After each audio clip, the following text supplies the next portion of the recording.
হায় আল্লাহ, হায়! একটু পরই তো আবুজরের ফাঁসি দেওয়া হবে।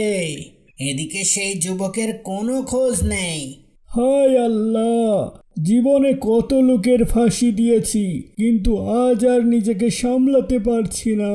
আজ একজন নিরপরাধ ব্যক্তিকে বিনা দোষে ফাঁসিতে ঝোলাতে হবে। হুজুর, কিছু করেন।